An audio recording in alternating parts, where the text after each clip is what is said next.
अतीक अहमद, वो सुना है आपने हाथों से मारना पसंद करता था। चमड़ी उधेड़ देना, वो टार्चर करके मारता था। मुलायम सिंह जी ने मुख्तार अंसारी पर मुकदमा चलाने की अनुमति नहीं दी। डीआईजी ने एक पीएससी के कंपनी कमांडर, उनको लाइट मशीन गन लेकर छत पर चढ़ा दिया। अब उसने देखा छत पर ओपन टारगेट और उसमें मारा और बेनी माथा मार गए। मेरे एडीजी साहब आए, चले गए एयर कंडीशन में। आप मायावती के बड़े क्लोज थे, तो बीएसपी छोड़कर बीजेपी की 5-6 बार टाइम मांगा, उन्होंने मुझे टाइम नहीं दिया। आप क्यों आए राजनीति में? पावर का एक नशा हो जाता है।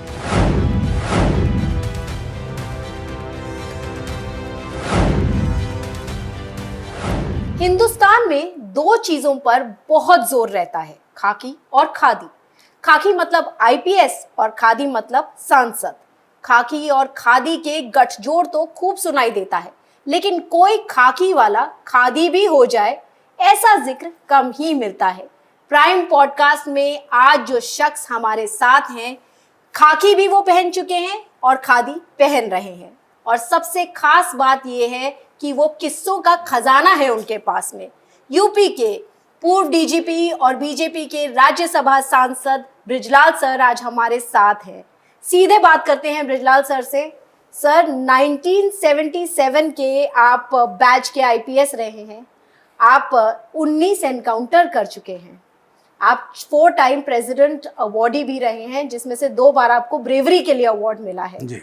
और साथ ही आपके हाथ में AK-47 से कलम भी आ गई। ये कैसे हुआ सर? अब मैं आपको इसी सवाल देता हूं, आपको AK-47 से कलम, इसकी बड़ी इंटरेस्टिंग स्टोरी है। मैं उत्तर प्रदेश का डीजीपी था। अक्टूबर 2012 में सरकार बदली, अखिलेश यादव जी आ गए और मुझे भी बदल दिया गया। Director police academy Moradabad. वहाँ मैंने अखबार में पढ़ा कि बहमई कांड का हीरो जो फूलन का तीसरा हस्बैंड मान सिंह जमानत पा गया है।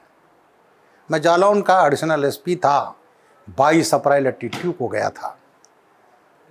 तो मुझे वो ऑपरेशन फूलन ऑपरेशन, चंबल ऑपरेशन, तो मैंने एसपी जालौन को फ़ोन किया और डर के मारे तो नहीं आएगा, जमानत पर है, उसको मेरे पास 2 सिपाही लगाओ, भेजो। मैंने 8 घंटा बात किया उससे। उसने कहा सर उस दिन आपसे मैं बच गया। हम कहा हाँ बिल्कुल तुम बच गए। कहा फूलन रोटी बना रही थी, अंडा बना, तब तक फायर आया और हमारा तवा उड़ गया आसमान में। तो हमने राइफल फेंकी, फूलन से कहा मरे, और मैं क्रॉल करता हुआ ढाल था तो मैं बच गया। तो वहाँ से शुरू हुआ। तब तक डायरेक्टर पुलिस एकेडमी था मुरादाबाद। भारत सरकार ने लिखा इनको ख़तरा बहुत है, तो मुझे लाया गया director general civil defence Uttar Pradesh. वहाँ आ गया। अखिलेश यादव की सरकार थी और वो सबसे ख़राब पद माना जाता है। हम तो कोई ख़राब पद नहीं मानते, तनख्वाह वहाँ भी मिलती है, सब कुछ है। बहरहाल मैं डीजीपी रह चुका था। अब उसके बाद जब वहाँ गया तो ज़्यादा काम नहीं था। मैं काम करने वाला, मैंने कहा मैं क्या करूँ? तो मैंने कहा लाओ लिखूँ। तो मैं हाथ से नहीं लिखता, पॉइंट बना लेता हूँ। तो मैंने डिक्टेशन देना शुरू किया और उस तरह से मेरा लेखन शुरू हुआ। और 2021 में मेरी पहली पुस्तक पब्लिश हुई, सियासत का सबक, जोगेंद्र नाथ मंडल। उसकी 30,000 कापियाँ बिक चुकी हैं और उसका बांग्ला एडिशन आ गया है। बिकनी भी होगी, क्योंकि जिस तरह के किस्से आपके साथ में, थोड़ी देर सर के साथ बैठी हुई थी और इतने किस्से हैं सर के पास में।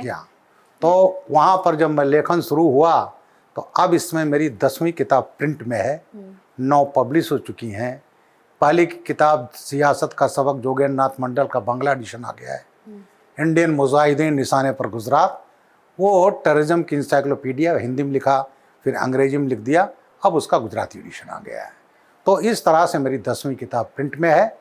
तो मुझे राइटर बनाने का श्रेय जाता है अखिलेश यादव जी को और मुलायम सिंह यादव जी को, क्योंकि मेरा उस समय भारत सरकार ने लिया था स्पेशल डीजी सीआरपीएफ और 6 महीने बाद मुझे सीआरपीएफ चीफ बनना था। लोगों ने कहा नहीं साहब इसको मत छोड़िए। सिंधे साहब गृह मंत्री थे, मुझे बहुत चाहते थे, वो चाहते थे मैं आऊँ। मेरी क्वालिफिकेशंस को देख करके, बीइंग एन ऑपरेशनल मैन, तो इन्होंने रिलीव नहीं किया। तो रिलीव नहीं किया तो मैंने उनको धन्यवाद देता हूँ आपके चैनल के माध्यम से कि अगर मुझे उन्होंने सीआरपीएफ में छोड़ दिया होता जी। तो 4.5 लाख की फोर्स में रम गया होता, वहाँ राइटर नहीं बन पाता। तो इस तरह से मुझे राइटर बनाने का श्रेय माननीय अखिलेश यादव जी को और माननीय स्वर्गीय मुलायम सिंह यादव को जाता है। सर, लेकिन आपकी जो लाइफ स्टोरी है ना, वो बहुत ही इंटरेस्टिंग है।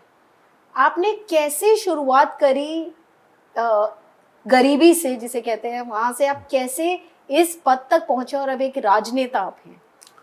जी हाँ, मैंने भी कभी नहीं सोचा था। मैं एक गरीब घर में पैदा हुआ, नेपाल बॉर्डर पे मेरा गांव, और मेरे परिवार का मेरे गांव में कोई पढ़ा लिखा नहीं था। उस गांव में ज़माने में हर गांव में स्कूल नहीं होते थे। तो 17 नवंबर सन 60 को एक हमारे पहले गुरु आए, मुंशी ईमानदार, 8वां पास थे। तो आए तो बच्चों को पकड़ लिया जाता था, तो मैं भी पकड़ लिया गया। वो दिन था थर्सडे। हमारे घर में थर्सडे को ख़राब मानते। मेरी माँ बोली, ये रो रहा है, आज हमारा ख़राब दिन है, आज मत ले जाएं। देखिए, एक 8वें पास हमारे गुरु की क्या, वो सोचे नहीं इसको ले जाना। तो उन्होंने कहा, माता जी इनको पूरब बजाय पश्चिम से निकाल दो तो दोष दूर हो जाएगा। वो मेरा पहला दिन था स्कूल का। अब ये 17 नवंबर बीता है, और फिर मैं गया 2 किलोमीटर दूर, और वहाँ था स्कूल के नाम पर आम और महुआ के पेड़। उस पेड़ के नीचे मैंने पढ़ाई की है 5वीं तक। और घर में तो लालटेन भी नहीं था, ढिबरी की रोशनी। तो इस तरह से मैंने 5वां पास किया 1965। 6वां कहाँ जाऊँ, तो एक कस्बा सोहरतगढ़ है, तो वहाँ मैं 12 किलोमीटर नंगे पाँव जाता था। जाड़ा गर्मी बरसात, नंगे पाँव आना, 24 किलोमीटर में पैदल चलता था। दोपहर में मेरी माँ चावल बांध देती थी, भुजिया चावल, जिसको अंग्रेजी में कहते हैं पार बॉइल्ड राइस। तो वहाँ भड़भूजे को दे दिया, उसने 1/4 ईमानदारी से ले लिया, 3/4 भून दिया। तो इसको आप लाई कहते हैं, भूजा कहते हैं ईस्टर्न यूपी में। तो वो और नमक, वो मेरा दोपहर का खाना होता था। तो वो किया। फिर 70 में मैंने वहीं से हाई स्कूल पास किया। सर, कभी हिम्मत जी, वही टूटी? होता, कभी इतना नंगे पैर चलकर जाना? कभी हिम्मत नहीं टूटी कभी। और मैं 70 में मेरी रैंक आई उत्तर प्रदेश में 43rd रैंक। उस समय तो उत्तराखंड भी उत्तर प्रदेश था क्या बात। सबसे बड़ा यूपी बोर्ड। तो मुझे 60 रुपये की महीने की राष्ट्रीय छात्रवृत्ति मिल गई। वो मेरा लाइफ का टर्निंग पॉइंट था। तब मैंने हवाई चप्पल लिया। फिर 72 में इंटरमीडिएट किया। मेरी यूपी में रैंक आई 10th। मैं IAS IPS कुछ नहीं जानता। एक गाँव का लड़ सा बच्चा जो अपने गांव देखा, स्कूल देखा, इसके अलावा हम तो कोई शहर नहीं देखे। गोरखपुर 70 किलोमीटर था, नहीं देखे। अब मैं IAS IPS जानता नहीं। तो मेरे गुरु सर्वजीत सिंह, मेरे केमिस्ट्री टीचर, उनका बेटा तू इलाहाबाद चले जाओ। मैंने कहा मैं कैसे जाऊंगा, मैंने शहर नहीं देखा, फॉर्म कैसे आएगा। बहरहाल फॉर्म आ गया, और मेरे माँ बाप ने बड़ी मुश्किल से मेरे लिए पहली बार जुलाई 72 में 2 पैंट 2 कमीज बनवा दी, एक प्लास्टिक का सैंडल, और मैं पहुँच गया इलाहाबाद। 28 जुलाई 72 को एडमिशन लिया फिजिक्स, केमिस्ट्री, मैथ्स। और इलाहाबाद यूनिवर्सिटी मेरी 6वीं रैंक थी। 74 में BSc किया। वहाँ मुझे 85 रुपीज़ मिलते थे। और ये 85 रुपीज़ में एक हॉस्टल के बगल में ढाबा था, एक झोपड़ी, उसमें एक बिहारी महिला थी। उनको हम बड़ा सम्मान करते हैं, आज भी हम याद करते हैं उनको, पड़ोसन कहते थे। तो 85 रुपया मिलता था। 60 रुपये मुझे पड़ोसन जो है सुबह शाम दाल रोटी सब्जी वो खिला देती थी। 60 रुपये? 60 रुपये महीने में। तो साहब 74 में BSc कर लिया। तो 6वीं रैंक आई इलाहाबाद यूनिवर्सिटी में। देखा यहाँ तो लोग कलेक्टर बन जाते हैं, SP बन जाते हैं, तो मैं भी बन जाऊँगा। मैं घर आया, माँ बाप से कहा जा रहा हूँ, नहीं आऊँगा जब तक कुछ करने लूँगा। ठान लिया था? जी हाँ। फिर 120 रुपया मुझे MSc मिलते थे। तो मैंने 76 में MSc फाइनल दिया। 76 जून में दे दिया इंडियन फॉरेस्ट सर्विस IFS। जुलाई में रिजल्ट आया, MSc फर्स्ट क्लास रहा। फिर घर नहीं आया। जुलाई, अगस्त, सितंबर, अक्टूबर में सिविल सर्विस और इंडियन पुलिस सर्विस IPS मेरा केवल एक ही ऑप्शन था।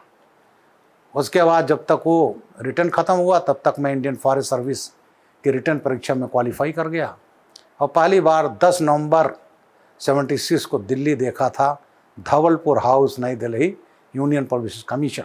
कैसा लगा था? लोग सूट वूट पहने, और मैं जो है एक कमीज और पैंट एक सैंडल पहने हुए। तो इंटरव्यू दिया। फिर इंटरव्यू देने के बाद गांव नहीं गया, फिर चला गया इलाहाबाद। और 28 जुलाई 76 को रिजल्ट आ गया।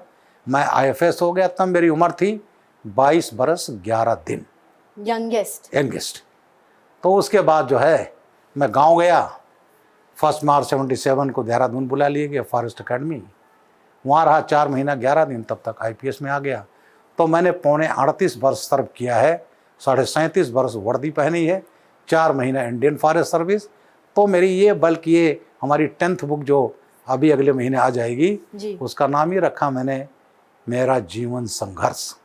क्या और वही फोटो है 15.5 साल का ब्रजलाल कमीज पैजामा पहने हुए, और वही पहला मेरे लाइफ का हवाई चप्पल।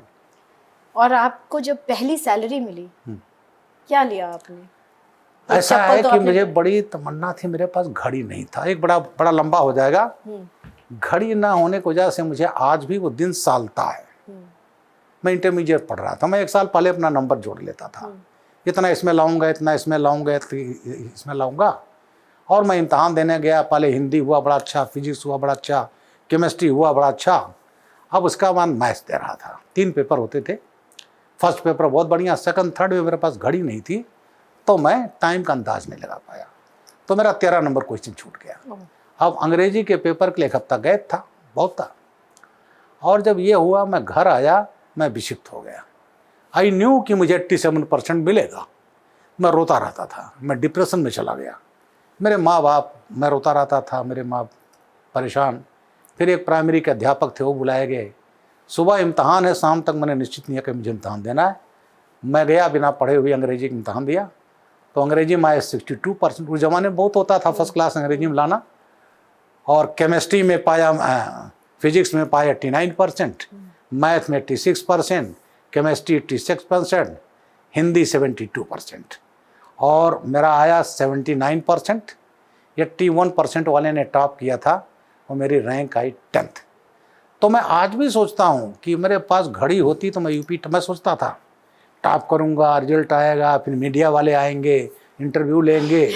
तो वो मुझे, तो मैंने जब तनख्वाह मिली 959 रुपया 1 अप्रैल 77 को, तो मैंने एक घड़ी खरीदी। और मेरे पास वूलन नहीं था, तो मैंने एक स्वेटर खरीदा था। क्या बात है sir, it's such a beautiful story.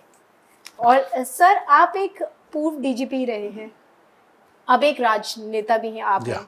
आपने कानून व्यवस्था को अंदर से भी देखा है और अब आप बाहर से भी देख रहे हैं, तो कौन से, किस तरह से सुधार लाना ज्यादा आसान आपको लगता है, उस व्यवस्था के अंदर रहकर या बाहर से नीति के स्तर पर? देखो, दोनों चीज़ें हैं। नीति तो सबसे इम्पोर्टेंट है। नीति कौन तय करता है? Political leadership. ठीक है, पॉलिटिकल लीडरशिप अगर ये है तो महकमा तो काम करने को तैयार है। हम तो केवल जानते हैं न्याय अन्याय, एक लाइन खींच दिया और न्याय में कोई भी आता किसी पार्टी का हो। तो ये चीज़ जब ये क्लियर कट ये रहता है, और एक शब्द और पुलिस में एक होता है इस्तेमाल, इकबाल। मैं पुराने अफसरों से बात करता, बोले साहब अंग्रेज़ों के ज़माने में उनके एक पिता इंस्पेक्टर थे, बोले जाते थे और सुबह डीएम के पास, एसएसपी के पास, और सल्यूट करते थे एक ही शब्द, हुजूर आपका इकबाल बुलंद है। तो इकबाल होता है, फोर्स घटा दीजिए, लेकिन अगर आपका इकबाल है तो कानून व्यवस्था मजबूत रहेगी। इकबाल नहीं, कितना फोर्स बढ़ा दो कोई फर्क नहीं पड़ता। और वो इकबाल के सबसे बड़े उदाहरण हैं योगी आदित्यनाथ। आज यही कारण है कि माफिया विहीन हो गया। बड़े बड़े माफिया जो माननीय बन गए थे, पैरेलल सरकारें चलती थीं, गाड़ियों का काफिला चलता था, सरकारी ज़मीनों सब पर कब्जे होते थे। आज योगी आदित्यनाथ जैसा उनकी अपराध की कमाई को ले लिया। और अभी मैं भी उसमें था, डीजी रेजिडेंस जो डीजीपी का लखनऊ में, उसके ठीक सामने मुख्तार अंसारी ने ज़मीन पर कब्जा करके एक महल टाइप का बनाया था, उसको डिमोलिश किया गया और उस पर 72 फ्लैट बने हैं गरीबों के लिए। तो ये चीज़ कभी कोई सोचता था? और डीजीपी रेजिडेंस के सामने कब्जा होकर महल बन जाए एक माफिया का, क्या किसी को दिखाई नहीं पड़ा?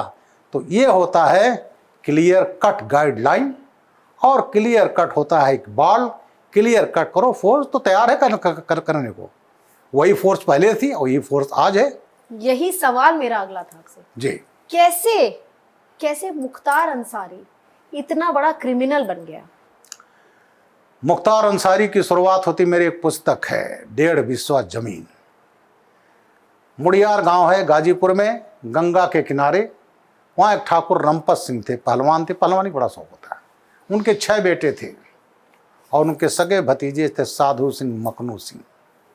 साधु सिंह, मकनू सिंह, हरशंकर तिवारी के शूटर थे गोरखपुर वाले।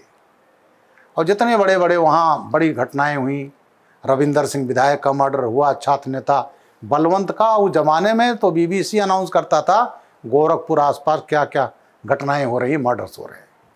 तो 1.5 बिस्वा जमीन का झगड़ा था, मुड़ियार गांव, सैदपुर, गाजीपुर। तो ठाकुर रमपत सिंह जोत रहे थे। साधु मकनू की माँ ने कहा कि मेरे जेठ को मार दो। अब वो करके वो गए और 24 जून 1984 को साधु सिंह मकनू सिंह ने अपने ताऊ को मार दिया। वहीं से गैंग वार शुरू होता है। और फिर उसके एक साल बाद 10 अक्टूबर 1985 को इनके जो लड़के थे ठाकुर रमपत सिंह के, उन्होंने अपने चचेरे भाई मकनू को मार दिया। मकनू के मारे जाने के बाद जो भाई साधु सिंह था उसका चेला था मुख्तार अंसारी। मुख्तार अंसारी के साथ मिल करके 2 जनवरी 1986 को रमपत सिंह के 2 बेटे डॉक्टर राम विलास सिंह, वीरेंद्र सिंह बेड़ा जो CRPF का सिपाही था, वो मार दिए गए। इस तरह से उस राजपूत परिवार में गैंग वार हुआ, 9 विधवाएं हुई। और जब 24 नवंबर 1989 को साधु सिंह मारा गया, गाजीपुर के हॉस्पिटल में उसके वाइफ को बच्चा हुआ था और पॉलिटिकल लोग उसको आराम करने के लिए जेल से हॉस्पिटल भेज दिए। तो उस समय ब्रजेश सिंह और रमपत सिंह का बेटा त्रिभुवन सिंह, साहब सिंह गए, वर्दी पहने कि मुझे चेक करना, वहीं साधु सिंह को मार दिए। साधु सिंह के मारने के बाद फिर आ गए गांव, और उनका भाई जो था चचेरा बड़ा वाला, उसका कोई मतलब नहीं था क्राइम से। उसने कहा भैया मुझे क्यों मार रहे हो? तो बोले देखो दादा, आपके भाइयों ने हमारे 2 भाई मारे थे, साधु भैया को मार कर आ रहे हैं और मरना तो आपको भी है। उस बेचारे को भी मार दिया। घर का नौकर मखनचुक मार दिया। जिन्हें झगड़ा फंसाया था 1.5 बिस्वा जमीन का, रामशंकर सिंह, उनको मार दिए। फिर साहब सिंह नो का लीडर था, वो ले गया अपने धानापुर, वहाँ 2 मार दिए। इस तरह से उस समय ये जो साधु मकनू गैंग ख़त्म हुआ, तो उसका झोला झोने वाला मैं कहूँगा चेला मुख्तार अंसारी ने गैंग की कमान संभाली। और उधर ब्रजेश सिंह के फादर का मर्डर वहाँ का राजपूतों ने किया। अब वो बदला लेने के लिए त्रिभुवन सिंह मित्र हो करके गैंग वार शुरू हुआ। और उस गैंग वार में तो मोर देन 100 मारे गए। और सबसे बड़ा जो इसकी आप कहते हैं मुख्तार कैसे इतना बड़ा हो गया, मुख्तार प्रशासन कहाँ था? हाँ, प्रशासन पता नहीं, प्रशासन ऐसा था, जो समाजवादी पार्टी थी तो उनके यहाँ ये होता है जो सबसे बड़ा गुंडा है सबसे बड़ा समाजवादी।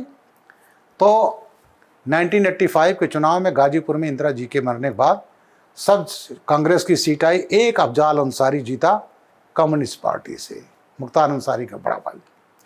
उसके बाद जब 91 का चुनाव आया तो उसमें फिर लड़ा, हार गए।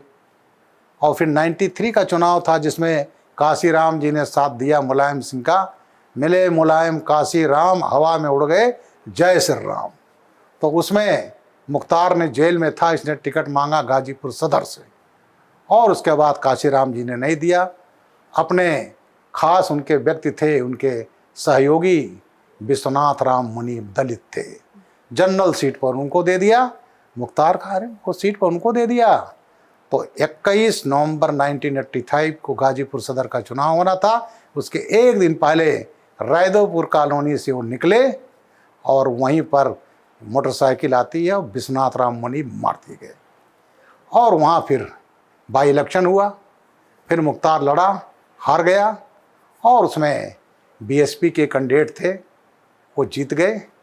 और जीतने के बाद एक विडंबना देखिए, 96 में मायावती जी ने, काशीराम जी काफ़ी वीक हो चुके थे, मऊ से टिकट दिया मुख्तार अंसारी को, और मुख्तार अंसारी पहली बार विधायक बना। उसके बाद वो बदलता रहा समाजवादी, लेकिन सबसे ज़्यादा उन्हें बढ़ावा मिला समाजवादी पार्टी में।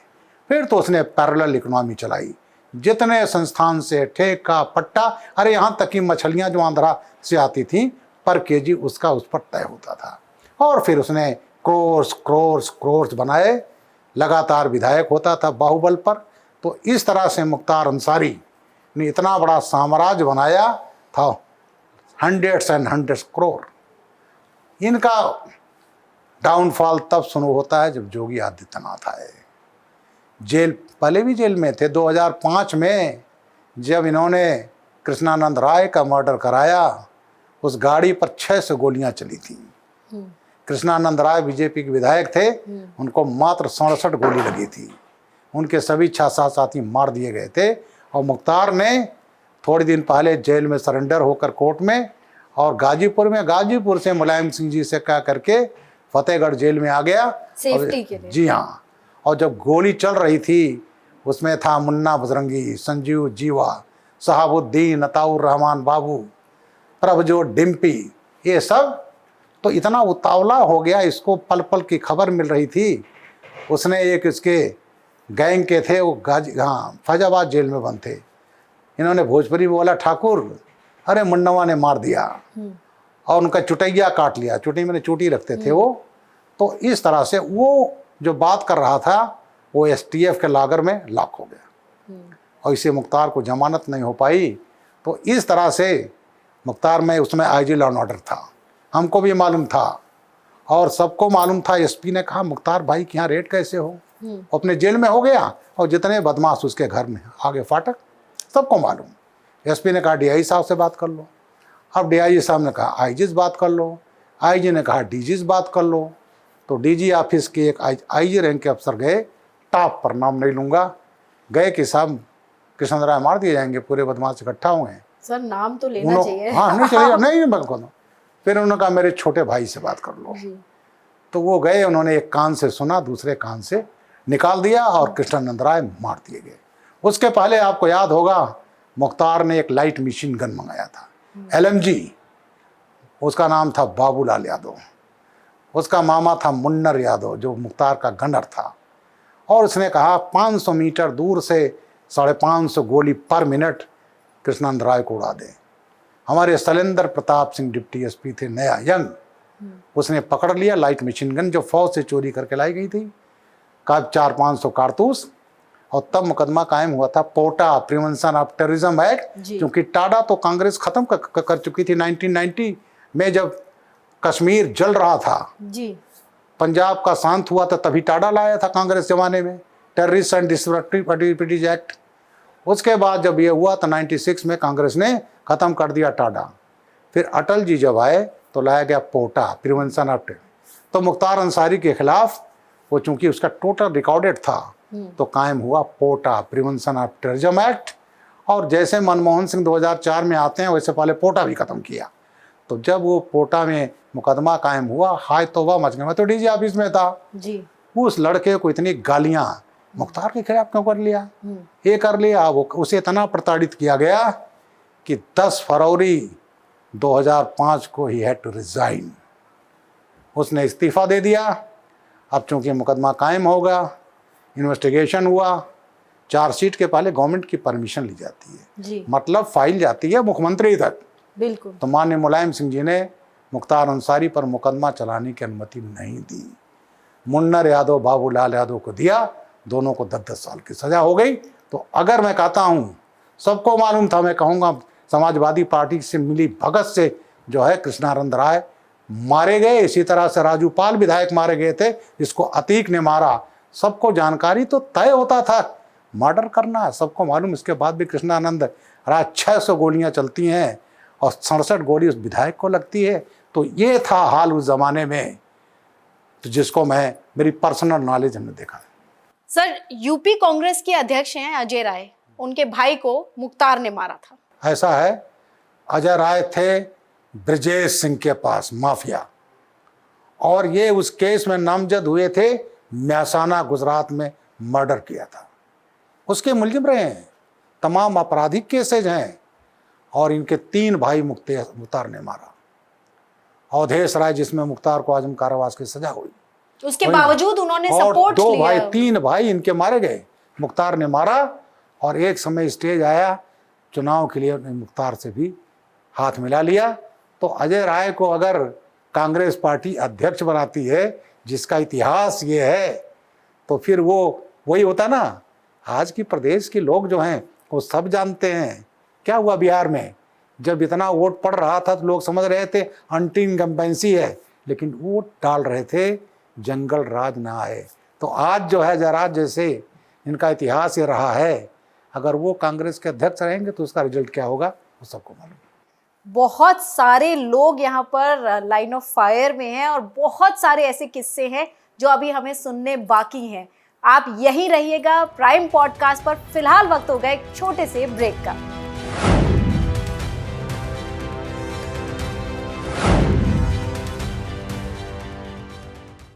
स्वागत है आपका प्राइम पॉडकास्ट में। और आज हमारे साथ जिन्हें कहते हैं ना सही में खतरों के खिलाड़ी, बृजलाल सर आज हमारे साथ में हैं और बहुत ही इंटरेस्टिंग किस्से कहानियां उन्होंने जो सुनाई हैं वो वाकई फिल्म्स भी फेल है उसके आगे। तो मुझे ऐसा लगता है सर राजनीतिक दबाव बहुत होता है पुलिस पर, क्या ये सच है? और अगर होता है तो इसको कैसे आप, कोई ईमानदार ऑफिसर इसमें कैसे सिस्टम में रहकर काम कर सकते हैं फिर? बहुत अच्छा सवाल किया आपने।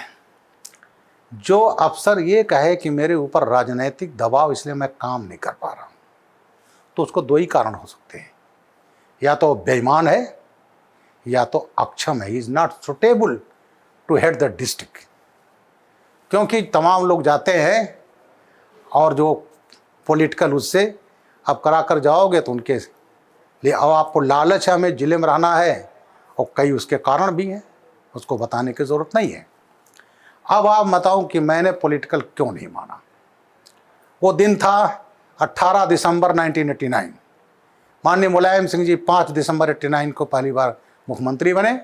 18 दिसंबर को मेरे होम सेक्रेटरी ए के रस्तोगी साहब बुलाए, हमको बोले बृजलाल जी आपको बधाई दूं या सद्भावना व्यक्त करूं, आप अपने बैच के पहले एसएसपी हैं और वो भी मुख्यमंत्री जिले इटावा के। मैंने कहा सर मैं माननीय मुलायम सिंह से कभी नहीं मिला हूँ, मैं लखनऊ का शहर कप्तान था 17 जुलाई 84 से लेकर 30 जून 86 तक। तो मैं वो जानते थे कि लीडर अपोजिशन थे, लेकिन वो जानते हैं तेज़ तर्रार लड़का है, लेकिन मेरी तेज़ तर्रारी अपने विरोधियों के खिलाफ इस्तेमाल करेंगे तो वो मैं नहीं करूँगा। बोले मैं जानता हूँ। मैंने कहा साहब बचाओ मुझे। बोले मैं नहीं कर पाऊँगा। मैं माननीय मुलायम सिंह जी के पास गया। उसी दिन मुझे मुख्यमंत्री जा रहे थे इटावा। मैंने सैल्यूट किया, मैंने उनको कहा, मैंने कहा सर कोई दूसरा एसएसपी ले लो तो अच्छा रहेगा। उन्होंने कहा नहीं मेरे साथ चलो हेलीकॉप्टर में। खैर मैंने कहा साहब मैं बाद में आऊँगा। खैर 2 दिन के बाद मैं गया और 2 दिन के बाद गया मैं 20 दिसंबर 82। वो पहली मुलाकात? अच्छा, पहली 20 दिसंबर 1989। अब पहली मुलाकात पता चला जिस दिन ये वहाँ पर मुख्यमंत्री तौर पर गए, इन्होंने एक वाक्य कहा था, इटावा का प्रत्येक आदमी अपने को मुख्यमंत्री समझे, और कहा मैंने सत्ता तो बदल दिया है, अब व्यवस्था परिवर्तन करना है। तो बिल्कुल ये हाल हुआ वहाँ। इंजीनियर से वसूली, इनसे वसूली, प्रिंसिपल ने एडमिशन नहीं किया उसकी पिटाई, डॉक्टर्स की पिटाई, और अखबार पे भी कहा था हल्ला बोल। दैनिक जागरण पर हमला हुआ था हजरतगंज में, और खुल्लम खुल्ला मुख्यमंत्री स्तर से। तो साहब वहाँ हुआ। अब मैं वहाँ गया तो जब मैं पहली मुलाकात होती है तो जिस दिन गए तो इनके छोटे भाई ने एक स्कूल में एक कमरे में आग लगवा दिया और उसमें नामजद किया दर्शन सिंह के भाई। वो दर्शन सिंह जिन्होंने मुलायम सिंह को इस बुलंदी पर लाए, उसके पैर छूते थे। वो धनाढ़ थे, 34 भट्ठे, 6 राइस मिल, और उनके ऊपर क्या मुकदमा कायम हुआ कि डकैती करने आए स्कूल के कमरे में जहाँ फर्नीचर है, जो इतना बड़ा धनाढ़ उसके परिवार को लोग आएंगे, डकैती वो भी रात नहीं सुबह 8 बजे। जब मैं गया तो माननीय मुख्यमंत्री जी बोले देखो मैं कैम कर रहा हूँ, लूट लिया, डकैती डाल दी, गिरफ्तार करो। मैंने कहा सर मैं घटनास्थल देखूंगा। उनका चेहरा देखने लायक था। चेहरे पर जो होती है कि भाई कोई IPS अफसर कैसे कर दिया। मैं जानता था झूठा है, मैं गया देखा झूठा था, नहीं किया। अब उसके बाद आया 8 जनवरी 90। शिवपाल जी को उन्होंने चुनाव लड़ाया, डिस्ट्रिक्ट कोऑपरेटिव बैंक। सोचते रहे थे कोई खड़ा नहीं होगा, लेकिन सैफई के एक हाकिम सिंह यादव खड़े हो गए, कांग्रेस के थे। जब पर्चा भरने गए तहसीलदार RV लाल, तो पता चला शिवपाल जी गए और उनके आदमियों को पीटा गया हाकिम सिंह के। तहसीलदार की खुद फाइल फाड़ दी और उल्टा तहसीलदार से मुकदमा लिखवा दिया कि इन्होंने मेरे काम में बाधा पहुंचाई, धमकी दिया, फाइल फाड़ दी, मुकदमा कायम हो गया और अपने को अनअपोज डिक्लेयर करा लिया गया। पता चला हमने कोई कार्रवाई नहीं किया। जब कोई कार्रवाई नहीं किया, उसके बाद 1 हफ्ते बाद माननीय मुलायम सिंह जी आते हैं। DM ने मुझसे कहा कि भाई कार्रवाई नहीं। मैंने कहा झूठा है, मैं गया, वर्दी पहने, जय हिंद सर। बोले मैं जानता हूँ वो केस झूठा है, वो तैस में मैं जानता हूँ केस झूठा है, मेरे भाई ने झूठा लिखवाया है, गाली कहा दे। उन्होंने? हाँ यस, ये मैंने अपने किताब में लिखा है फाइल में। उन्होंने कहा गाली दे करके कि हिम्मत हो जाए कि मेरे भाई का विरोध करें, आप गिरफ्तार नहीं कर रहे हैं। मैंने कहा सारी सर, झूठे केस में गिरफ्तारी नहीं होती। इस तरह से मामला चलता रहा। और एक जो सबसे बड़ा, जो इसका मुझे पूरे लाइफ इस परिवार ने तंग किया, वो दिन था 8 अप्रैल 1990। इन्हीं के परिवार के एक बड़े नेता राज्यसभा में हैं, उन्होंने कहा भाई साहब, शिवपाल ने एक मास्टर हैं मुनीब यादव, उनकी ज़मीन पर कब्जा करवा लिया। मैं परिवार का मैं कुछ नहीं कर पा रहा हूँ, अगर आपकी इजाज़त हो तो भेज दूँ। मैंने कहा भेजिए। मैंने कागज़ लिया, थाना अध्यक्ष सिविल लाइन शाह आलम खान, मैंने लिखा कार्रवाई करिए। सुबह गया, वो 9 अप्रैल 90 को वो लैंड माफिया कब्जा कर रहे थे, 22 को पकड़ ले गया थाने। तब तक सैफई गांव के प्रधान, उनका भी नाम दर्शन सिंह यादव था, वो गए 2 आदमियों को लेकर के और शाह आलम खान से बोले छोड़ इन लोगों को। उन्होंने कहा सब क्यों छोड़ दूँ? उन्होंने कहा नहीं मालूम, मुख्यमंत्री जी ने कहा है कि इटावा का प्रत्येक आदमी अपने को मुख्यमंत्री समझे, मैं तो उस गाँव का प्रधान हूँ। तो उसने कहा नाम क्या है? तो अच्छा बताऊँ। एंड ही स्लैप्ड माई थानेदार, 2 झापड़ थाने में मारा। थाना अध्यक्ष ने उनको, उनके साथ 2 आदमी जो बदतमीजी कर रहे थे, बंद कर दिया। 22 पहले, 3 या 25 थाने में ही जाके। अब शाह आलम को मालूम हुआ, यानी उनको, शिवपाल जी को, कि अब तो चचा भी बंद हो गए। तो शिवपाल ने 100-150 आदमी आम थाने पर हमला, पूरा थाना भाग गया। और जब मैं गया तो अपने थाना अध्यक्ष शाह आलम खान को, I found him in A pool of blood, वर्दी पूरा खून खून है। उसके बाद एक डीआईजी, तो डीआईजी में नहीं थे, जेएस गुंगे 72 बैच। ये आलम था कि वहाँ आदेश दिया कि साहब इनको डीआईजी रेंज कानपुर पोस्ट कर दो। पोस्ट हो गए, पता चला वो तो डीआईजी नहीं है, अब तो एसपी हैं।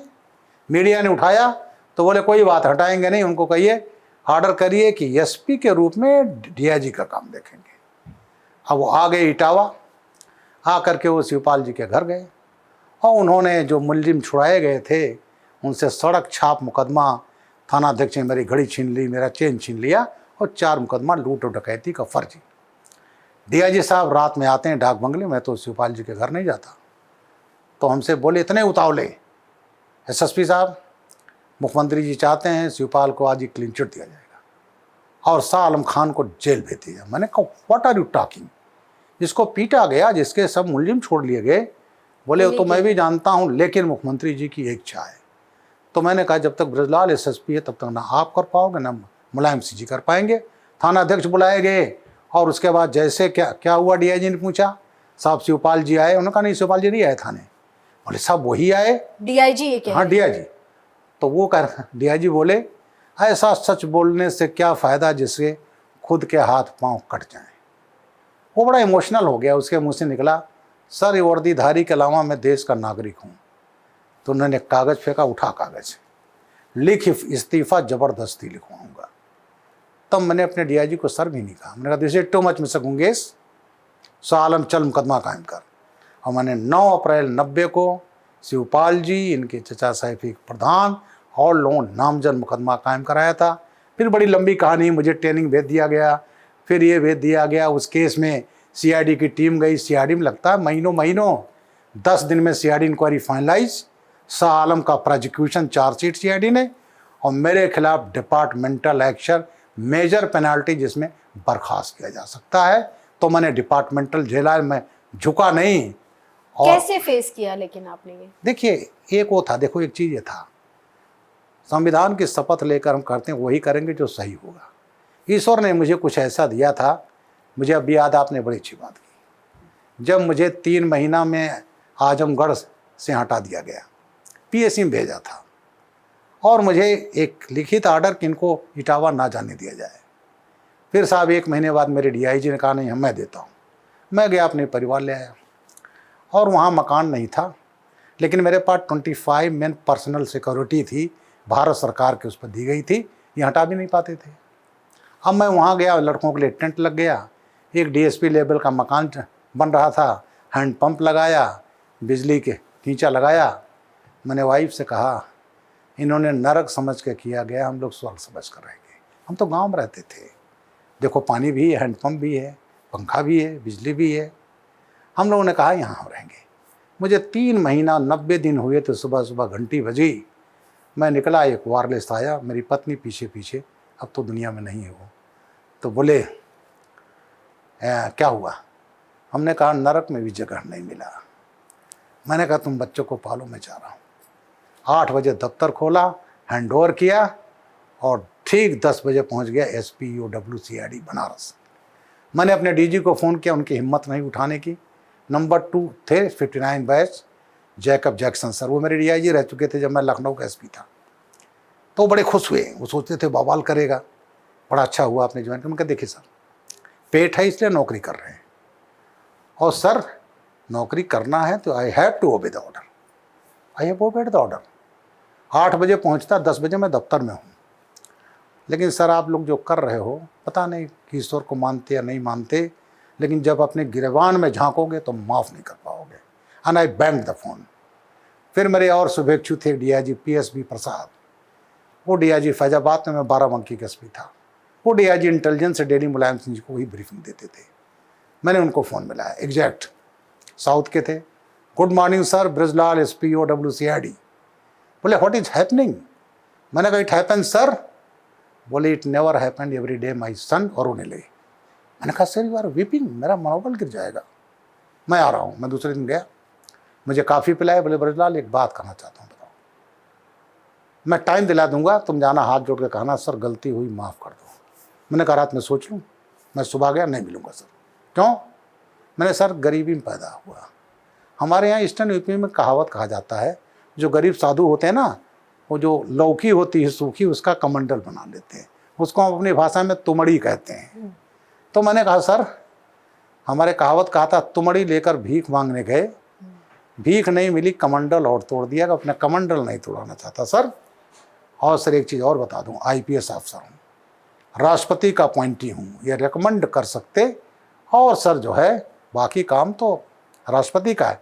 लेकिन सर अगर बर्खास्त भी कर दिया गया, जो बड़ा मुश्किल है, पढ़ा लिखा हूँ, बच्चे पाल लूँगा। नहीं मिला, मेरे खिलाफ डिपार्टमेंटल चलाया गया, क्या परेशान किया गया। EOWCID गया, तो मैंने कहा ये बताइए 25 आदमी रखूँ कहाँ, या तो हटा लो, मुझे प्रदेश में कहीं पोस्ट कर दो, training centre, PSC, any place. कहा गया रामनगर बटालियन PSC के 36, वहाँ रहिए।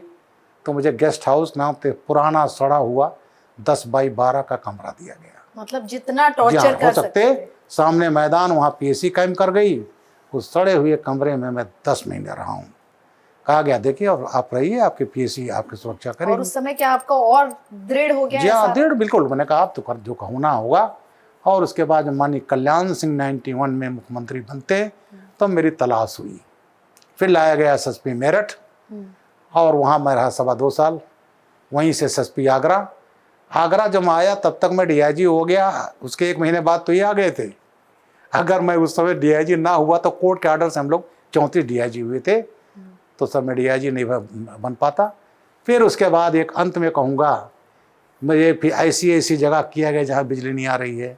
उसके बाद जब मैं DGP से हटा दिया गया, DG सिविल डिफेंस, आतंकवादी पकड़े थे।